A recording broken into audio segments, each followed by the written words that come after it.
Sumiklab din ang sunog sa isang apartment compound sa lungsod naman ng Quezon kaninang madaling araw. At sa mismong araw pa naman ng Pasko, nasawi ang 6 na makakapag-anak at isang kasambahay. Nakatutok si Mark Salazar. Ang pinakamalagim na pwedeng mangyari sa isang pamilya ay nangyari sa araw ng Pasko.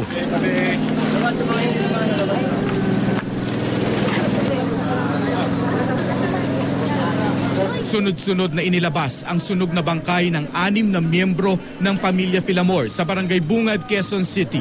Ayon sa mga kaanak, nasa apartment na yon ang mag-asawang Filamor, 2 anak nila, 2 apo at isang kasambahay. Sa kanilang apartment unit, sinasabing nagmula ang apoy ayon sa kwento ng iba pang tenant. Mabuti na nga lang, may tumatakbo sa loob na nag-wake up sa amin na sunog, gano'n. So, akala namin may away. Akala ko may away lang.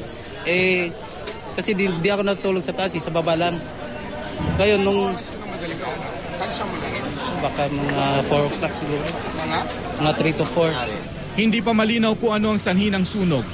Sa ngayon, wala tayong makuha na mula rito na occupant, kaya hindi pa natin matsansya ang cause of fire. So ilagay natin sa under investigation. Napakabilis daw kumalat ng apoy. May 15 minutos lang daw natupok ang lahat ng 16 na apartment unit sa compound. Niwala raw panahon para magsalba ng buhay ng iba. Bawa kasi siya eh. Kami hawak, pare hawak. Nila na namin siya. Wala na. Ang bilis nga na mangyayari. 7 ang sinasabing nakatira sa bahay ng mga Filamor. Kaya inabot na hanggang tanghali ang retrieval operation para sa isa pang nawawala. Ilan ang nakikita niyang tao? 7. Yung 7 yon, ilan ang kasambahay? Si Marina lang. Yung matanda. Yung matanda. Babae. At kwarto na po yan. Suspect namin yung nandiyan patay sa taas. Kasi kwarto niya yan eh. Sa kuhang ito ni Hughes Cooper John Paulo Villa, kasagsagan pa raw ng apoy bago mag-alas 5 ng madaling araw kanina. Nagtatakbuhan daw noon ang mga tenant palabas habang wala pang bumbero. Yan din ang reklamo ng mga tenant. Huling-huli raw dumating ang bumbero. Yung taga Quezon City, nandito sila sa 527. So yung iba naman, nandun sa San Juan. Mabilis nagising at nakadiskarte ng sariling hagdan pababa ang mga nakaligtas na tenants. Pero ang pamilya Filamor tila nakulong na mga rehas na bakal sa kanilang apartment kaya hindi na nakalabas.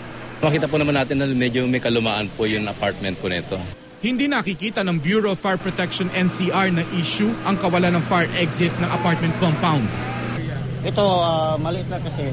At saka open naman ang harapan. So open rin ang sa second floor. So hindi na kailangan ng fire exit. Bago mag-alas 4, sumiklab ang apoy. 5:27 ng umaga, dumating ang bumbero ayon sa BFP. 5:58 na apula ang sunog. Mark Salazar, nakatutok, 24 oras.